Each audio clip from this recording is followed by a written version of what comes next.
This program is brought to you by Newsworks in cooperation with the City of Eau Claire. This program is simulcast on WRFP-LP 101.9 FM. I call to order this meeting of the Eau Claire County Board of Supervisors on this Tuesday, January 21st.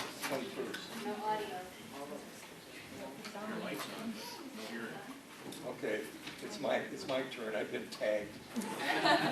Sorry.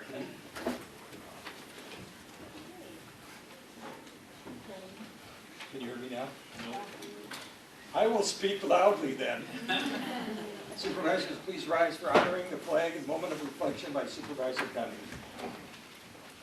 I pledge allegiance to the flag of the United States of America and to the republic for which it stands, one nation, under God, indivisible, with liberty and justice for all. Is my mic on here? Now it is. I hope. Yesterday was a holiday to honor Dr. Martin Luther King Jr., who was assassinated on April 3rd, 1968 in Memphis, Tennessee. His assassination was one of those events that you always remember where you were at the time it happened.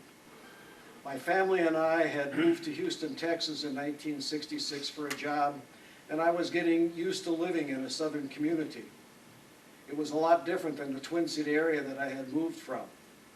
I was not used to hearing reserve sheriff deputies discussing in the cafeteria on a Friday afternoon that they hoped there would be a protest at Texas Southern University, a black school, that weekend so they would get an opportunity to shoot those blank blank. This was not the majority attitude, but was frequent enough to be recognized. On that April day in 1968, I was on my way to play a softball game in the North Houston area when I heard the radio announcement of Dr. King's killing. North Houston was predominantly black, and I immediately wondered how our team, all white, would be received. The game went without incidents, but I always remember about the many times that incidents like this go violent.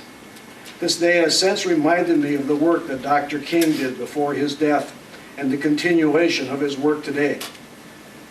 Martin Luther King Jr. was one of the most important figures in the civil rights movement of the 1950s and 60s, a movement that eventually led to the Voting Rights Acts of 1965 and the Civil Rights Act of 1964 and 68. He was a well-educated minister, activist, and humanitarian who was most likely killed because of his nonviolent efforts to change society. His speech during the 1963 March on Washington, known nowadays as I Have a Dream, is considered to be one of the most inspiring and influential speeches in U.S. history. As we remember Dr. King, we should remember his quote from a Christmas sermon in 1967. If we are to have peace on earth, our loyalties must be ecumenical rather than sectional. Our loyalties must transcend our race, our tribe, our class, and our nation. And this means we must develop a world perspective. In order to achieve this, Dr. King popularized the notion of the beloved community, a society based on justice, equal opportunity, and love for one's fellow human beings. In his beloved community, all people are embraced, and no one is discriminated against. What can we as a county take away from this message? Are we providing justice to our residents? Are we providing an equal opportunity and community engagement in the way we organize and provide county functions? Are we treating all races, all immigrants, all residents with the respect and civility that is due them as human beings? Are we helping them when they have problems? This must be done if we are to be the beloved community that Dr. King was trying to achieve. Those of you who were at the Eggs and Issues breakfast on Friday heard Minister Schaaf talk about the listening sessions that she wants to become standard operating procedure. Let's use these sessions and the program she is introducing tonight to continue the dream of Dr. King and to be proactive in our supervisor positions in improving our beloved community. Thank you. Thank you. The next item on our agenda is the call of the roll. Supervisors, please take your keypads and hand it into the table.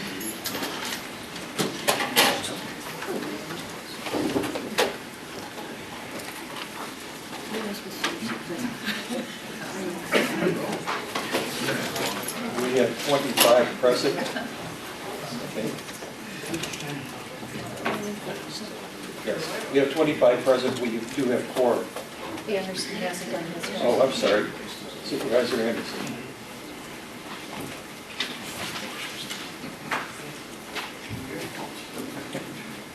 That's right. 26. We have 26 present, we have quorum. Thank you. Next item is approval of the Journal of Proceedings of December the 17th, 2019. Motion by Supervisor Beckfield, second by Supervisor Gatlin. This is by voice vote.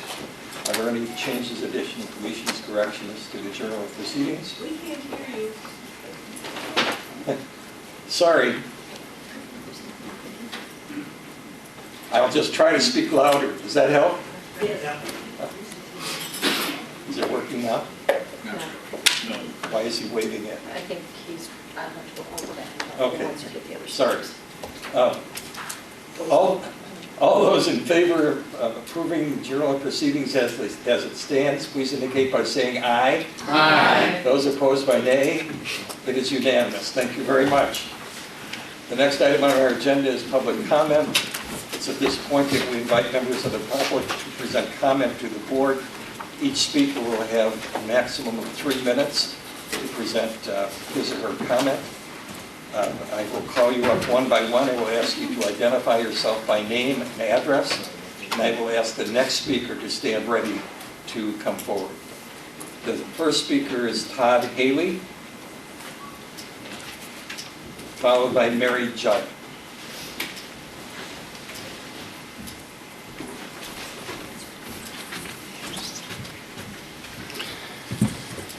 I was going to turn my timer on, but it's going to make too much noise, but you'll let me know. I'm sure you will. Mr. Chairman, fellow supervisors, my name is Dr. Todd Haley. My address is S11070 North Raven Drive in Clear Creek. We do have those interesting fire numbers at times.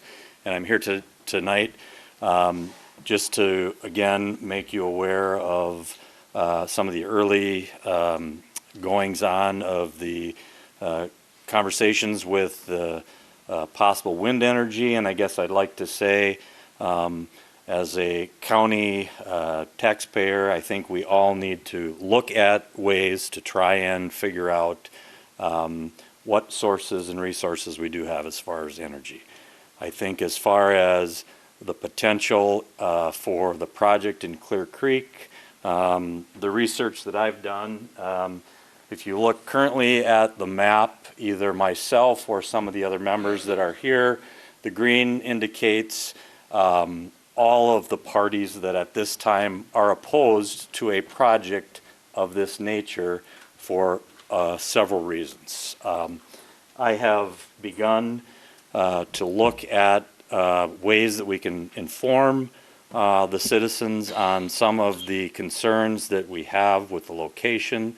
My understanding is that a project like this with the particular company RWE has never been done by this company in a location that is as populated, wooded, and I think, quite honestly, it's not necessarily wind energy. It's more, in my opinion, the location. The township, I know, attempted to do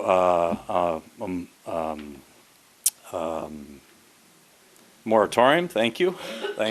And at this point, we're looking into trying to make sure that we have the correct voice for our township and different legal actions.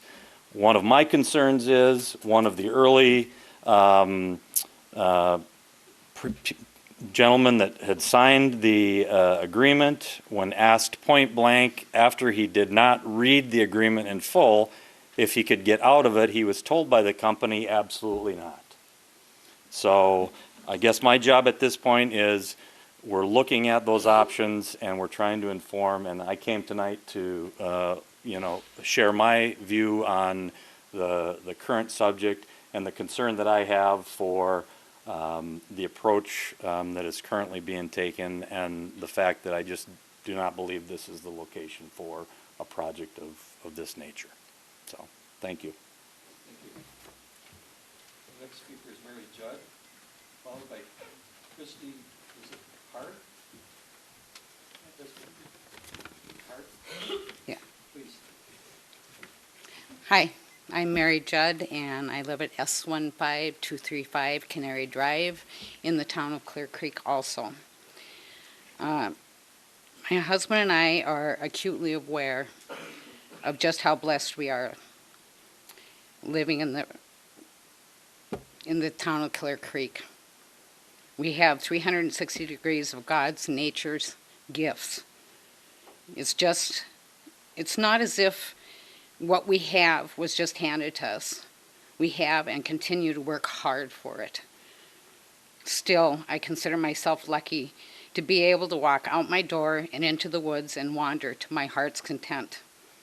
It is a sacred and precious place to me. And now I am asked, possibly forced, to live instead within an industrial electrical facility. My initial and continuing reaction to industrial wind turbines is the feeling of a gut punch. We knew from the beginning that we are not willing to take the risk of what we hold dear going away. Once it's done, it cannot be undone.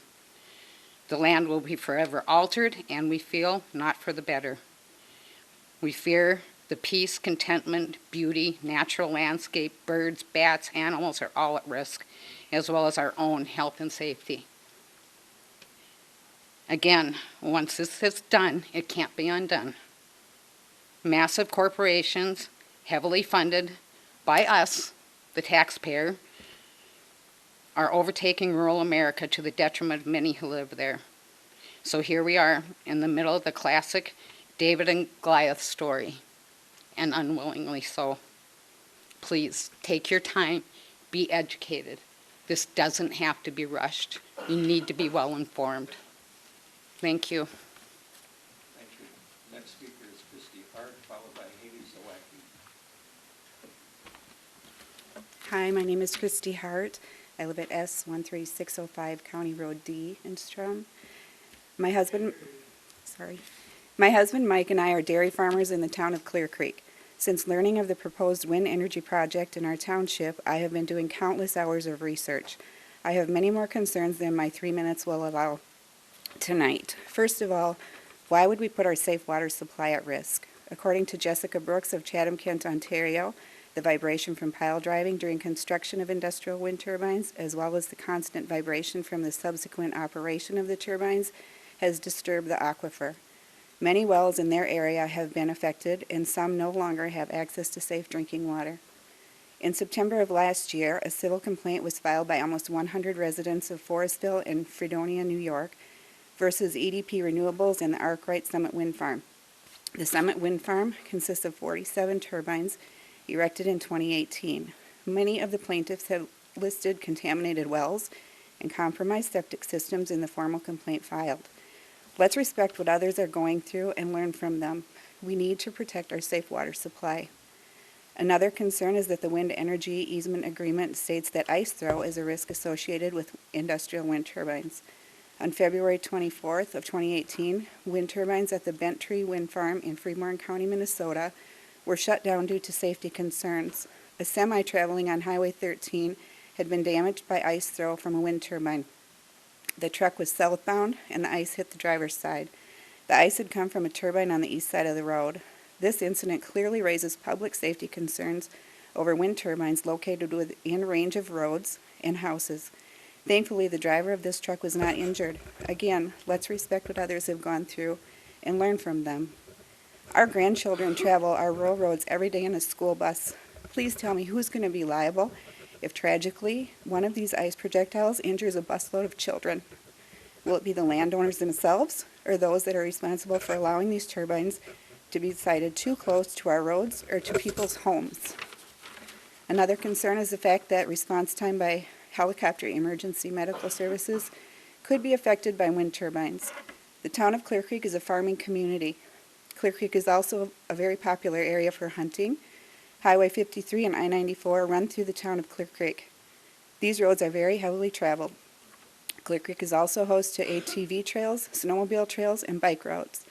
The residents of Clear Creek, as well as those enjoying hunting and recreation in remote areas, and those traveling on our roadways, are entitled to emergency medical treatment.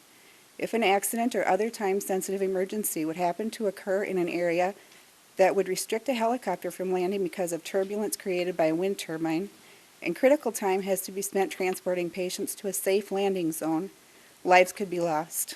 It's my responsibility to protect my family. However, I feel it's your responsibility to protect the health and the human safety of the residents of Clear Creek. I hope that you, as Eau Claire County Board members, will begin doing your own research regarding industrial and wind turbines. You have 30 years to reach your goal of being carbon-free by 2050. Please don't rush into approving permits for a wind energy project that has the potential to destroy our beautiful county and has the potential to cause great harm to the residents that are so blessed to live here. Thank you. The next speaker is Haley Zawacki, followed by Tyler Hart. Hi, my name is Haley Zawacki. I live at E9390 West Robin Road, Strum. I am a resident of the town of Clear Creek. My husband and I own a 5-acre lot we purchased to enjoy nature's agriculture, wildlife, quiet setting, and very safe. We wanted to raise a family there, in which we now have 2 small children who absolutely love the outdoors. You most likely already know that, as my husband spoke here in November about our concerns with RWE's proposal, as well as he sent a video and other information in December. Included in that information was Jane Harper's contact information, which she shared last week that she has not yet been contacted. What makes her so valuable is that she sat in your place as a county commissioner. She dealt with the same company that has ventured into Eau Claire County, and it was not a pleasant experience. I want you to think about this. What do you want to be known for as a representative of Eau Claire County? If it's pitting neighbors against each other, adding eyesores to this beautiful landscape, property values, safety, and the well-being of others, as well as putting the county in a predicament that will not overcome in the long run, then please disregard the information presented tonight. As a county, I understand your position. You want to be financially stable and meet your goal of 100% renewable energy goals by 2050. Jane cautioned that it is not a good agreement to say we are losing money by not doing this, as we cannot lose what we never had. The $26 million that RWE promises to give back is significantly less than what our county will lose over that same period. That is, of course, if they're able to stay afloat financially and follow through with their promises over that time frame, which has been proven unlikely in several counties. The current contract states RWE could place turbines 1,500 feet from my house, even though I have not and will not sign a contract. Knowing that my neighbor signed a test contract already and is considering the turbine contract, the location of the turbine due to the layout of their land is within 800 to 1,000 feet from the corner of my lot. That is unconstitutional, and it's clearly a nuisance, high risk, and especially noting that RWE's workers have stricter restrictions of its employees within this range while working on its turbines than we are currently seeking for those that would live near them. If this was such a wonderful thing, why do these wind companies come to us versus us going to them? Why do they try to trick people into signing their contracts? There's a gentleman in Clear Creek, which Todd already spoke about, who wants to get out of it, and they won't let him. If this was such a great idea, do you think there would have to be 60-plus pages in a contract that's extremely difficult to understand and include a gag order? I would hope that it's safe to believe that everyone here has done their research and knows that negative effects clearly outweigh the few, if any, positives. It is important to talk to people that haven't signed a contract, as those that have signed a contract are under a gag order in which they cannot disclose finances or details. We are being taken advantage of if we agree to these conditions. I want you to think about the human beings that have to live under these towers for just a second. If you have an ounce of empathy, how could you not do something about this? There is a reason that many counties are placing stricter ordinances on wind farms. You have my husband's email and our contact information that he provided. Please, I'm begging, do something with it. Thank you. Thank you. Next speaker is Tyler Hart, followed by Jennifer Dunham. Hello, I'm Tyler Hart, E8560 West Robin Road in the town of Clear Creek. I am a fifth-generation dairy farmer in the town of Clear Creek. I chose to get into the family business shortly after graduating from high school. I knew that I was signing myself up to face a lifetime of challenges ranging from unpredictable weather to rapidly fluctuating markets. Never in my wildest dreams did I think I would be addressing the Eau Claire County Board asking for your help protecting my family from wind turbines. There is a long list of health-related risks associated with wind energy generation. RWE acknowledges these risks do indeed exist in Section 10.4 of their Wind Energy Easement Agreement. One of the risks that they acknowledge that is of great concern for any dairy farmer is stray voltage. Stray voltage is the occurrence of electrical potential between two objects that ideally should not have any voltage difference between them. According to the University of Wisconsin-Madison, stray electrical currents can fall into one of two categories, either steady or transient. Steady stray currents are caused by electrical devices that run continuously for extended periods of time. Transient stray currents are caused by electrical devices starting and stopping, or by electrical devices that work intermittently, such as a wind turbine. Research out of Michigan State University shows an overwhelming amount of detrimental effects on dairy cattle related to stray electrical current. Intermittent reduced production, elevated somatic cell count, increased incidences of mastitis, decreased reproductive efficiency, increased blood cortisol levels which translate to decreased immune system performance, and a definite decrease in water and dry matter intake are just a few of the negative effects that farmers can expect with increased incidences of stray electrical current. All of these effects will have a negative impact on cattle performance and farmers' bottom lines. The state of Wisconsin lost 10% of its dairy farms last year alone. We don't need to speed it up. Stray electrical currents are also a human health threat. In a 1995 study, Wertheimer, Savitz, and Leeper documented the link between ground current and cancer in Denver, Colorado.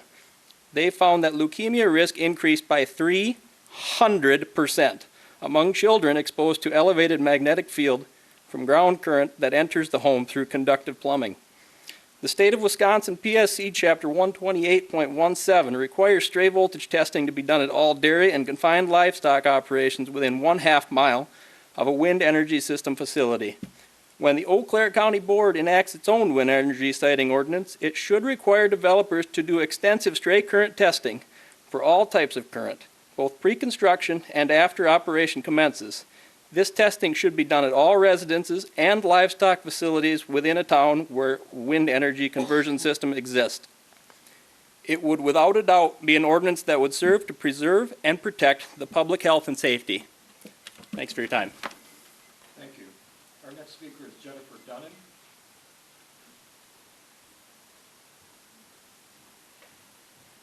Hi, my name is Jennifer Dunham. My address is E8198 County Road H in Strum. My husband's family has been on our land since 1893. Our roots here go deep. We try to be good stewards of the land and care about our environment. We operate a certified organic farm, refusing to pour chemicals into our soils. We practice crop rotation as a way to preserve and enhance the quality of our lands. I just want to make it clear that for us it's not about not caring about the environment is not why we don't want the wind turbines. It's quite the opposite. A few years ago, my husband's parents decided it was time to turn their farm over to their sons. After several phone calls and visits to Mr. Esslinger, it became clear that we would not be able to divide the land as we wished to. The buildings needed to remain together, and the fields were not to be separated. In the end, no one was happy, but we understand the thought behind keeping the fields as one. Keep in mind, all we wanted to change were the names on the paperwork. The land itself would have remained untampered with in his fields. Now enter RWE. I was stunned to learn while a family who has been here for several generations was unable to divide land between brothers, a foreign company may be allowed to carve into our township's fields wherever they can get a contract signed. They will be fragmenting and destroying the land to build enormous turbines, zigzagging roads to each of the turbines, and erecting all of the other structures required of their project. It's very upsetting. In 2013, Eau Claire County conducted a county-wide survey regarding farmland preservation. When asked policy priorities for the county, the top priority was to protect groundwater and surface water. 85% of respondents wanted to protect productive land in agriculture, followed by the need to limit non-agricultural development in areas adjacent to existing cities and villages. Eau Claire residents feel it is very important to preserve, protect, and promote farming in our communities. In 2015, the Farmland Preservation Plan was adopted. Some of the objectives I hope you will keep in mind are to protect the rural heritage of Wisconsin, to preserve wildlife habitat, to protect high-quality and prime soils from development, to discourage development of non-agricultural related commercial and industrial development within the rural portions of the county, to support heritage tourism that celebrates the county's rural settings, to strive to ensure long-term preservation of the rural vistas by encouraging the preservation of large agricultural and forested tracts of land. I'm sure I'm running out of time to speak now. I hope you ask yourselves if industrial wind turbines fit into the vision behind the Farmland Preservation Plan. I, for one, don't believe they do. Please protect our rural lives. Thank you. Thank you. Is there any other member of the public who wishes to present comment? Please come forward.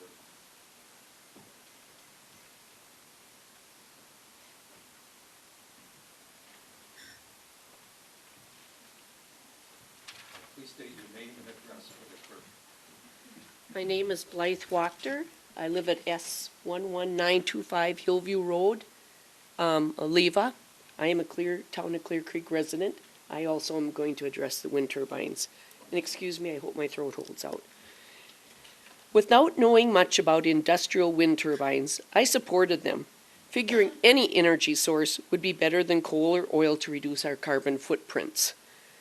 Then I heard about the proposed wind development in the town of Clear Creek, began researching industrial wind turbines, and became deeply concerned about their potential health and safety risks, environmental hazards, and our property devaluation. I strongly oppose the siting of the 500 to 750 foot tall structures in a populated area such as Clear Creek, and I no longer believe IWTs provide green energy as the industry promotes. The turbines will not operate at full capacity in a low wind state like Wisconsin, and they only operate for 25 or slightly more years. Not a full generation, like a lot of the coal plants, unfortunately. They then are rebuilt, the turbines, taken to a scrapyard or abandoned.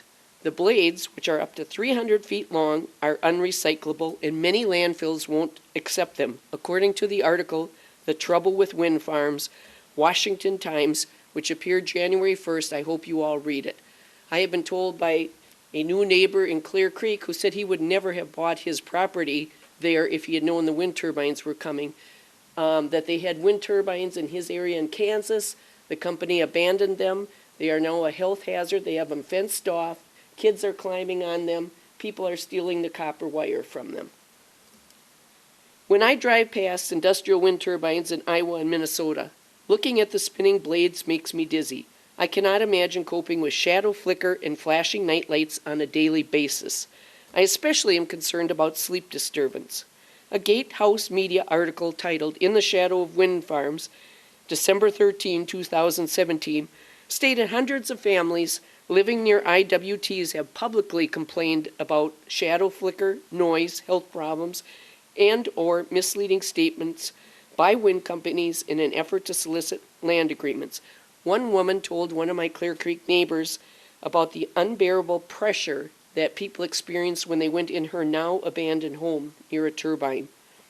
Australian acoustician, I'm sorry if I'm pronouncing this wrong, Stephen Cooper, in the article Sensing But Not Hearing, The Problem of Wind Turbine Noise, masterresource.org, February 22nd, 2018, says noise criteria specified for wind turbine facilities generally is related to external, not internal noise levels.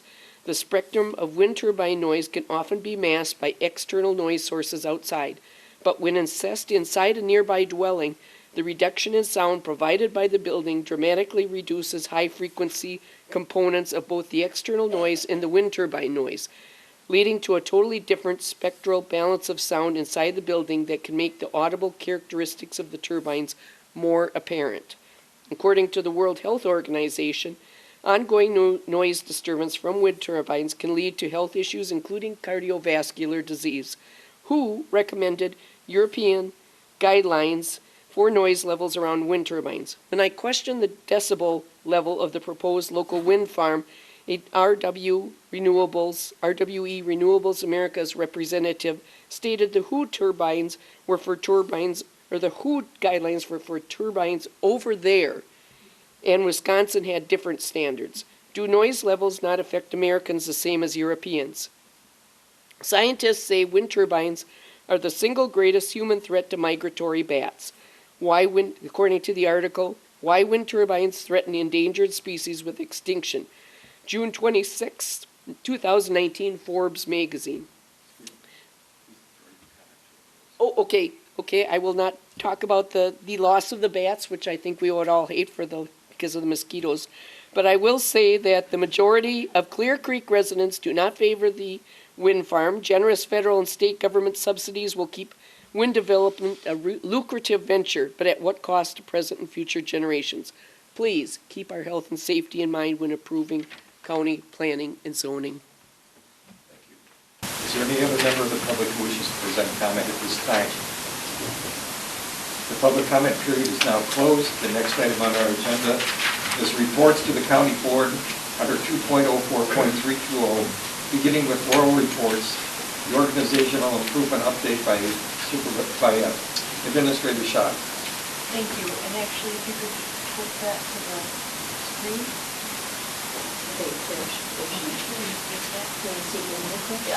Can you hear me? No. Hello? Talk loudly.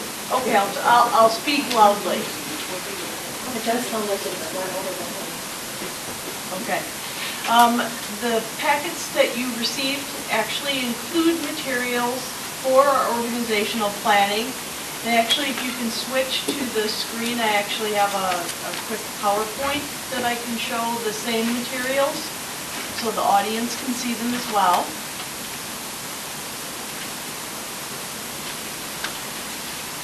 There are a number of components to the organizational planning. The Committee on Administration has been working on this for a number of months, and the various components are listed. The organizational effectiveness actually is a specific initiative the department heads participated in. We anticipate sharing the results of the work of our department heads at a future date. That's part of what will be determined by the Committee on Administration. Most importantly, and the more salient and timely pieces to this are the Speak Your Piece Civility Project and Strategic Plan. The two are being coupled together with the specific goal of having active citizen engagement as part of the strategic plan process. This planning process will be somewhat different from prior years, and we will be sharing more information as it becomes available. We're still working through the details on that. And the timeline that we're working off of right now is this general timeline. This was also included in your packet so you can see where we're at in that timeline and also where we anticipate going. If you have any questions during the process, I would encourage you to put those forward. As I said, the Committee on Administration has been actively working on this for a number of months, with the key component being that power of citizen and civic engagement. Also this evening, I'd like to introduce you to Jessica Rubin, our new Human Resources Director. She began work on Monday. Jessica, would you please stand? Unfortunately, Jessica does not have her voice. And so she will not be sharing any comments with you this evening, but please join me in welcoming Jessica.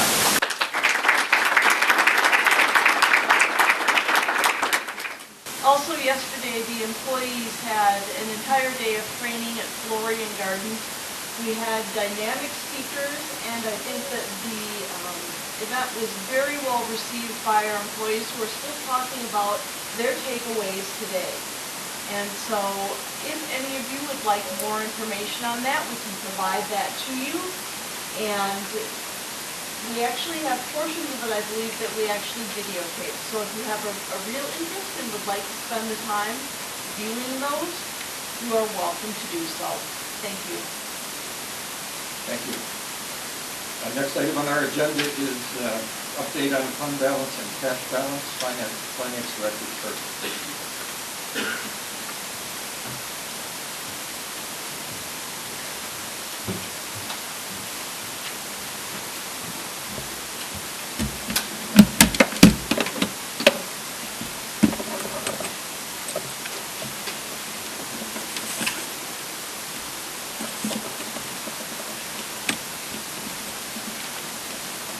Okay, hopefully this will work.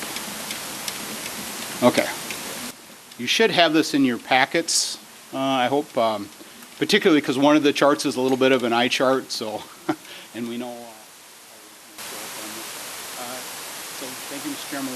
Again, I'm here to talk about a couple of topics, and they're topics we've talked about in previous meetings, and so this is really just an update with some updated information, insights, and whatever. So we're going to talk about cash, and then we're going to talk about our general fund. So first, this is a graph I showed before. If you recall, I think it was probably around August that I came and talked to the board about cash and concerns about what had been going on in the cash balance over a number of years, trying to provide a little bit of insight, a little bit of education, and a little bit of awareness. So what I'm here tonight is just to update the chart. So first I want to point out we have to be really cautious when we look at the December 2019 number. So when you first look at the chart and you see that number, that could start to be a little bit alarming.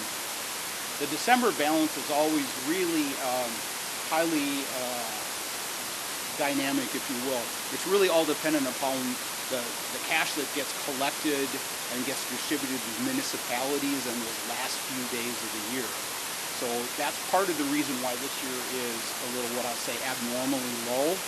And the second is that the county was closed on December 31st, which traditionally is probably anywhere from a $5 to $7 or $8 million cash collection day in the past. So if you couple those two things, I'd say if you look at that balance that shows about $25 million and you look at it in relationship to the other balances, I would not be concerned with that particular December balance because it's a little bit artificially low. Once again, this is kind of a tale of good news, bad news. Good news is last time I was before you, we were talking about a potential cash balance for September of being somewhere from $10 to $13 million. You'll see we ended at $16.7 million, so that's obviously good news. I'd say that's good news for a number of reasons. One, just the absolute balance, but two, what's happened is just cash awareness in general in the county has increased significantly.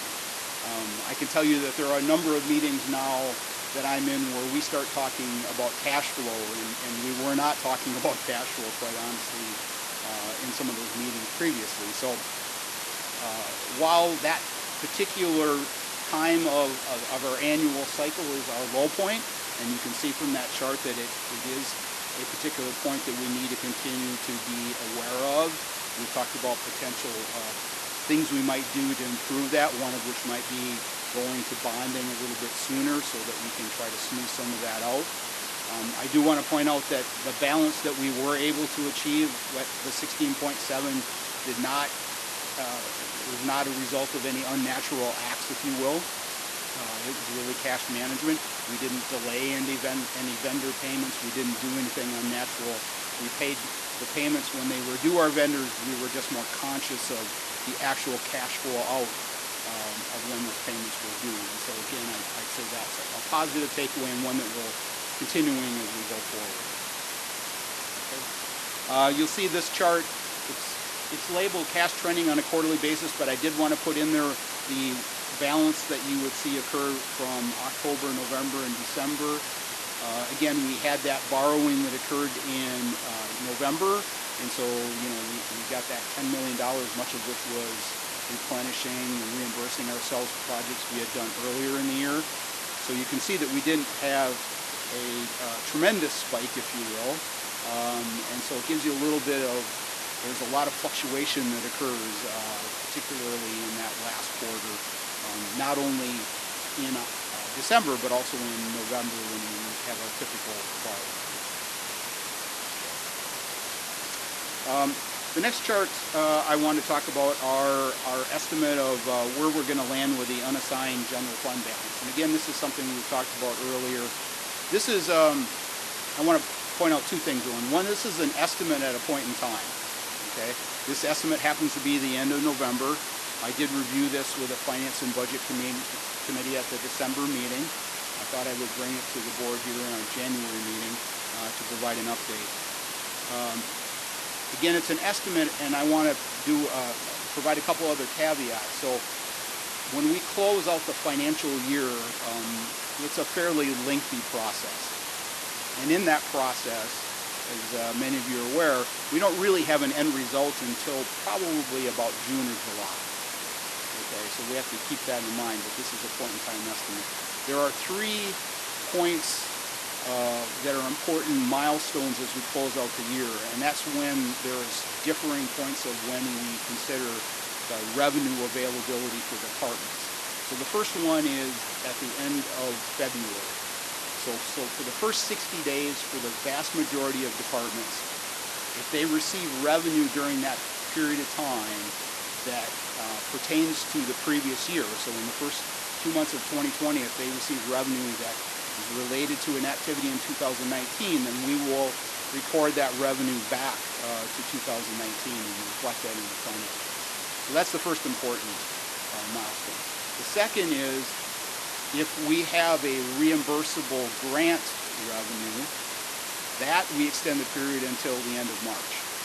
So for instance, if we had a snowmobile grant where we put in for a grant reimbursement for expenses through the end of December, if we receive that revenue in March, we will still classify that as March revenue against the expenses of the year.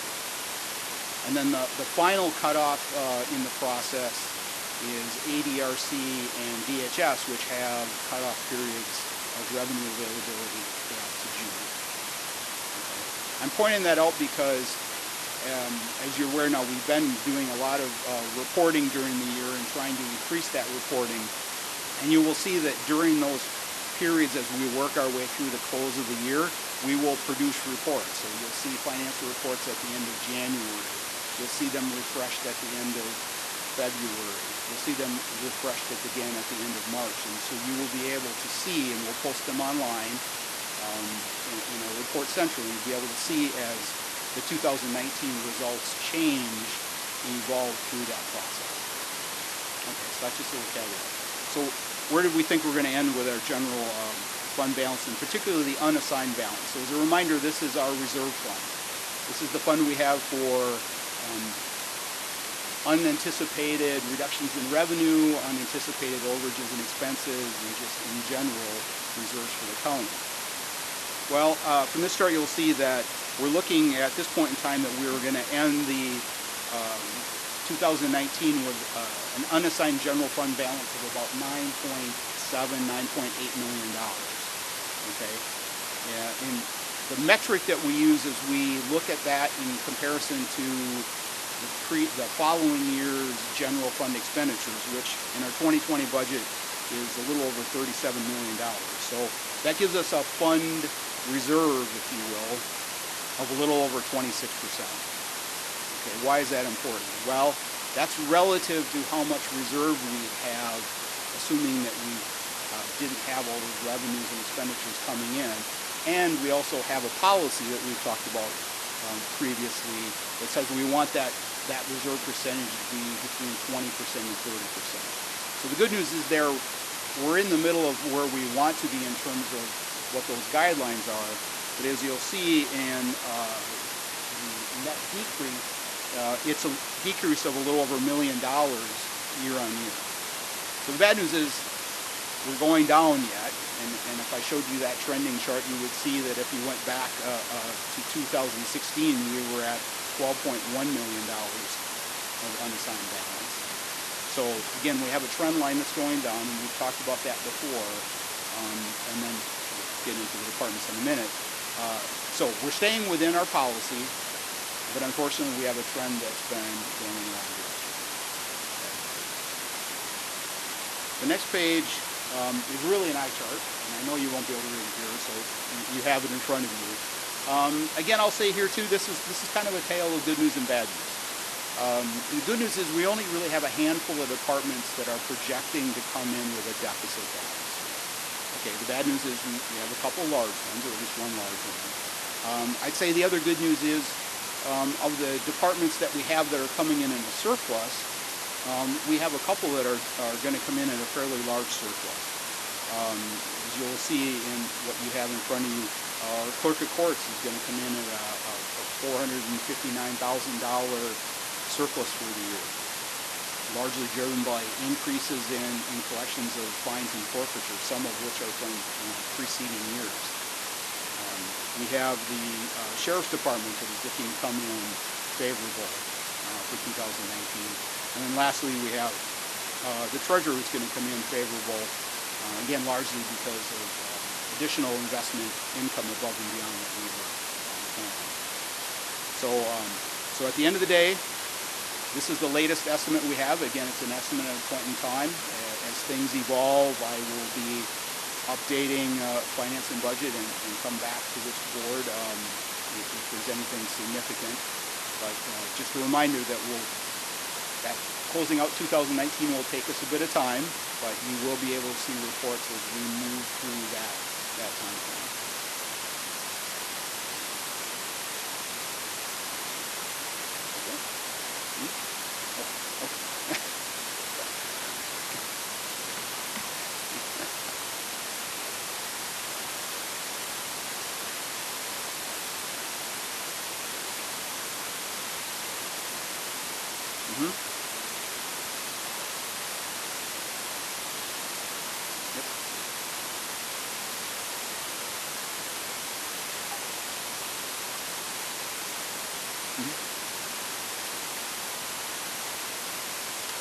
Well, the Clerk of Courts, I think, had collections. They were able to go back and get collections from previous years that hadn't been collected. So with the help of the state, I think they were able to collect monies that they had. So an unusual year. Yep. That'd be unique. Yep. I would not expect it for 2020, although the 2020 budget did increase in that area, but not as high as what these collections. Yeah, I'd say it's not right. I think she was able to get some benefit from being able to get some state support on collecting what had been fines and forfeitures that were due. I'd say that's a combination of a number of things. There's personnel in there. The jail support costs were really down. As we've seen, the average jail population has at least for the time being stabilized or has been stable. That was a little hard to tell, right?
This program was brought to you by a cooperation between Newsworks and the City of Eau Claire.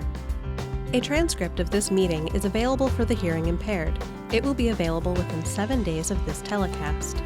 Call 715-839-4912 or TDD 715-839-1689 or write Eau Claire City Clerk, P.O. Box 5148, Eau Claire, Wisconsin 54702-5148. Newsworks is made possible by continuing community support. If you would like to volunteer or make a donation, please contact us via phone at